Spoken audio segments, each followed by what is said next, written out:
السلام عليكم ورحمة الله وبركاته. ازيكم يا حبايبي؟ عاملين ايه؟ يا رب تكونوا بخير. النهاردة ان شاء الله جاية لكم بفيديو جديد هنعمل فيه طريقة عمل المكرونة بالكبد والقوانص.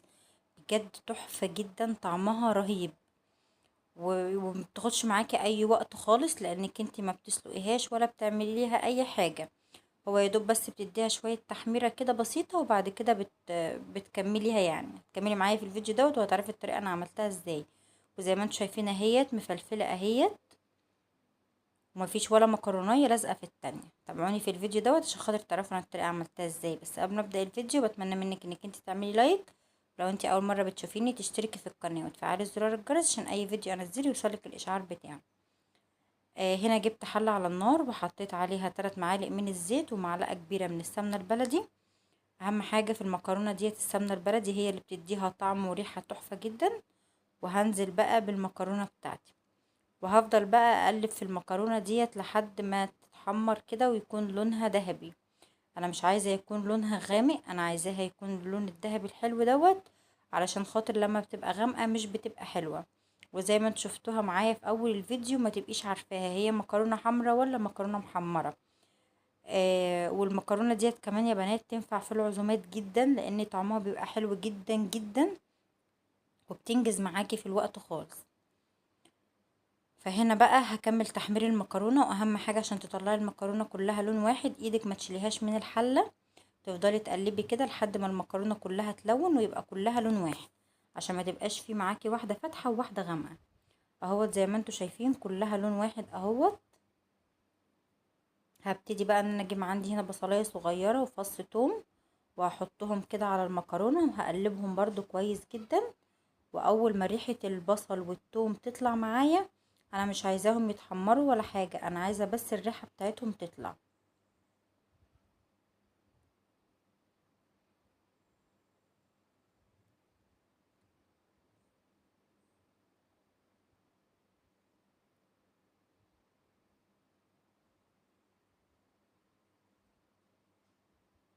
هجيب بقى طبق الكبد والقوانص. انا الكبد والقوانص دي سلقاها ومقطعاها، ما تحطيهاش نية علشان خاطر ما تزفرش المكرونة بتاعتك وتخليها مش حلوة. فهنا اهوت هنزل بقى بيهم كده، وهديها برضو تقلبتين كده بالكبد بالقوانص بالبصل بالثوم.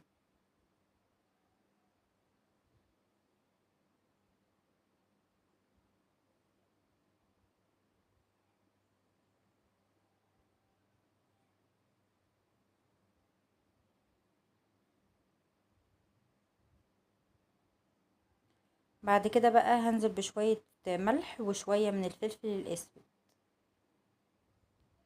علشان خاطر ينكهوا المكرونة، مش هتحطي بهارات ولا اي حاجة، هو يدوب بس شوية من الملح وشوية من الفلفل وخلاص على كده. عايزة اقول لكم لون المكرونة كان رهيب بجد. شايفين لونها زي سلاسل الذهب كده كلها على بعضها، كلها زي بعضها يعني. بعد كده بقى عندي هنا شوية طماطم كانوا متسبكين كده هنزل بيهم. ولو انتي مش عندك طماطم متسبكة ممكن تقطعي طماطمية كده وتنزلي برضو على المكرونة. وهقلبها برضو كويس جدا.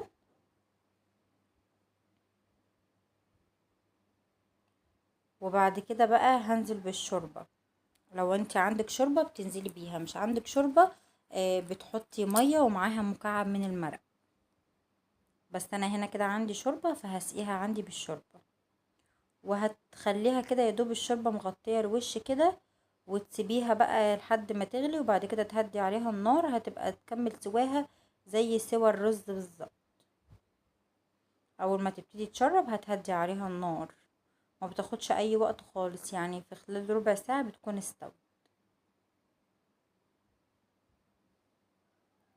اهيت يا بنات المكرونه خلصتها معايا، شايفين اللون بتاعها تحفه جدا. والمكرونه ذات نفسها طعمها حلو قوي، ومع الكبد كمان طعمها جميل جدا. يا رب يكون الفيديو بتاعي بتاع النهارده عجبكم، وتكون الوصفه بتاعتي عجبتكم. ما تنسونيش بقى في لايك وشير وسبسكرايب للقناه. والسلام عليكم ورحمه الله وبركاته.